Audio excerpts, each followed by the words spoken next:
El 2010 en Bolivia se celebraban bicentenarios. Diferentes departamentos, La Paz, Oruro, Cochabamba, Santa Cruz, bicentenarios. Y como Ministerio de Cultura, Viceministro de Descolonización, se presentaba al gobierno en estos bicentenarios. Yo les preguntaba, ¿qué están celebrando? Y ellos me dicen, sus autoridades, 200 años. ¿200 años de qué? 200 años de libertad. ¿La libertad de quién? ¿No será también mejor hablar de 200 años de olvido? 200 años de marginación, 200 años de exclusión, 200 años de discriminación. Y es que la lógica colonial nos hace ver solamente la historia corta y no la historia larga. La memoria corta se privilegia sobre la memoria larga. Es que nos han enseñado que solo lo escrito es historia y lo que no está escrito es prehistoria. En esa lógica hay hombres y hay prehombres, y las culturas originarias indígenas estaríamos inscritos en los prehombres, en la prehistoria. Eso es colonialismo. Consumir lo que está diseñado en forma de educación, en forma de cultura, para olvidar nuestras raíces. Mucha gente, académicos, politólogos, sociólogos, quieren entender que nosotros estamos haciendo una invitación para retornar al pasado, para volver a Tahuantinsuyo. No se trata de un retorno romántico al pasado.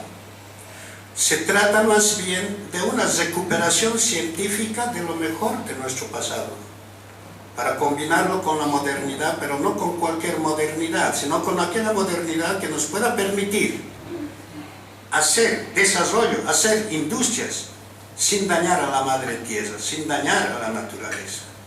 Entonces se trata de restablecer equilibrios, restablecer el equilibrio entre el hombre y la mujer para restablecer el equilibrio entre los seres humanos y la naturaleza. No se trata de fundamentalismos ni de mesianismos indigenistas. Se trata de construir en el siglo XXI nuevos paradigmas, nuevos desafíos. Aquellos paradigmas de los años 70, 80, donde era inevitable el socialismo al estilo Unión Soviética y los socialismos europeos, ya no existen. Se cayó el muro de Berlín y con el muro de Berlín se cayeron sus referencias ideológicas. Y hoy nuestras izquierdas, que también siguen siendo coloniales porque quieren consumir todo lo que produce Occidente, hoy nuestras izquierdas deambulan buscando respuestas una vez que se cayeron sus referentes ideológicos. Y en Bolivia nos miran recién a nosotros, a los pueblos indígenas, pero nosotros siempre estuvimos ahí. Es que la lógica colonial buscaba siempre respuestas afuera. Hoy aprendemos a buscar respuestas en nosotros mismos. Y hoy en Bolivia, diríamos, estamos lanzando un nuevo paradigma que sale por la boca de nuestro presidente y nos dice, inspirado en los pueblos indígenas, nos dice Pachamama como paradigma, madre tierra, naturaleza. Y si en los años 70, 80 el sujeto histórico era la clase obrera y para eso había que ser marxista, leninista, trotskista, si Pachamama es el paradigma, el sujeto histórico, por lo menos en Bolivia, el indio en tanto presidente, el indio en tanto masas, el indio en tanto proyecto político, el indio en tanto paradigma planetario. Es este el escenario sobre el cual estamos desarrollando nuestro proceso. Nos hemos convertido en nuestra historia jamás hubo un presidente indígena, parece un sueño lo que estamos viviendo, pero este presidente indígena, con la legitimidad que le da la preferencia electoral, con la dignidad histórica de los pueblos indígenas, se traza al menos dos tareas que ha sido posible para nosotros revertir el modelo neoliberal: nacionalización de nuestros recursos naturales, del petróleo, del gas, y si no hacíamos eso, no llegábamos al nivel que estamos ahora, una bonanza tal vez económica, histórica. Pero para nacionalizar nuestros recursos naturales hemos entendido que no se puede hacer en el esquema de la estructuración legal que existe actualmente en el país. Eso lo decimos hace 10 años. Necesitamos hacer una asamblea constituyente, donde no estén los partidos políticos, ni de izquierda ni de derecha, por su fracaso histórico, donde esté el pueblo, donde estén los movimientos sociales, donde estén las mujeres, donde estén los pueblos indígenas, aquellos que jamás nos han permitido decir algo, nuestra palabra, en las leyes estructurales. Hicimos asamblea constituyente, donde mujeres indígenas, aunque no terminaron la escuela, tenían algo que proponer, donde los obreros tenían algo que proponer, y todos juntos hacemos una nueva constitución que nos permite nacionalizar nuestros recursos, que nos permite que la constitución diga que la educación en Bolivia es la primera tarea del Estado, pero además es gratuita, es obligatoria, es universal. Y la nacionalización permite sustentar este tema de la educación, de la salud. Nos falta mucho por hacer, pero hemos iniciado un camino. De resolver este tema entre gobiernos, nosotros privilegiamos la relación con pueblos, con las organizaciones sociales. Son más las cosas que nos unen que las que nos separan. Tenemos una historia de lucha común, tenemos muchas cosas en común, solo que los estados coloniales han pretendido separar nuestras historias comunes. En el siglo XX, cuando hablamos del tema del mar, tanto los gobiernos en Chile como en Bolivia, que pertenecen a castas de poder, tomaban el tema del mar como un tema de recuperación de popularidad.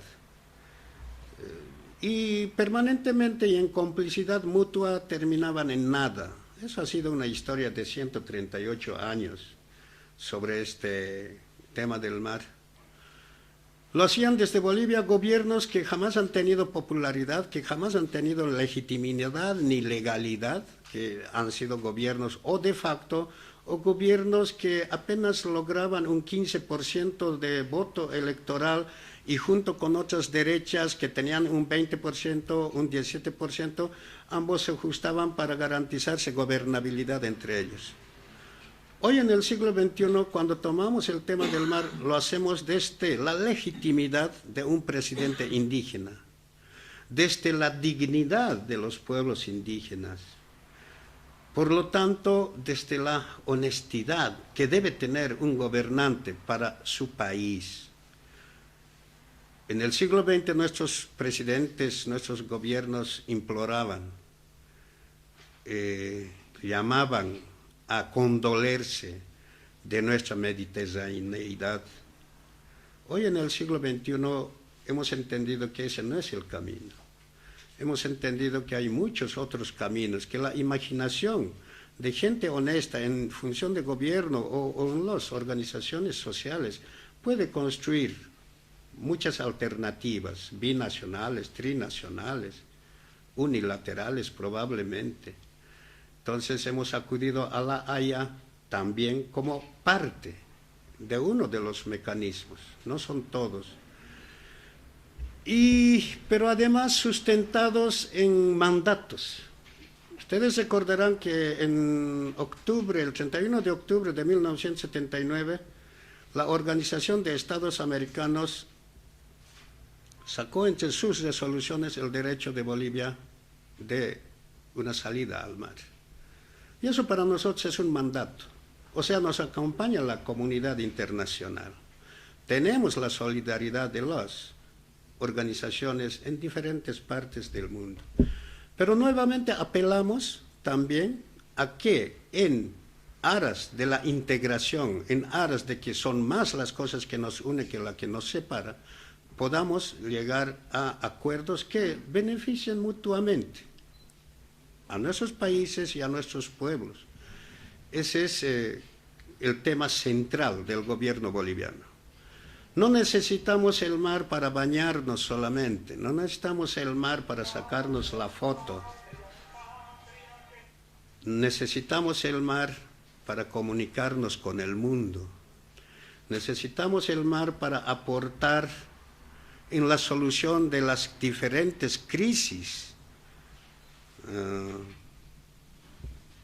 Nosotros necesitamos el mar, por ejemplo, para exportar nuestra quinoa, que ha sido satanizada por el colonialismo porque lo decían que es alimento de indios, y hoy la quinoa es el boom mundial. Hoy la quinoa está en los banquetes de las realezas, pero necesitamos comunicación vía el mar para aportar en esto.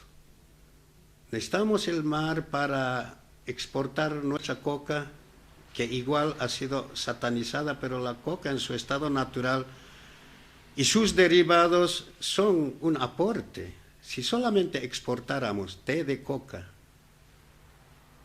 solucionaríamos gran parte de nuestros problemas también económicos. La gente en estos tiempos ya no quiere comer carne porque le tiene miedo a la obesidad, le tiene miedo a muchas cosas, se abstiene de comer carne, pero Bolivia tiene la solución. Hay que seguir comiendo carne, tenemos la llama que es cero colesterol, queremos compartirlo con el mundo, y así sucesivamente. Necesitamos el mar para comunicarnos, pero también necesitamos, como base de la integración que deberíamos iniciar, especialmente entre Chile y Bolivia,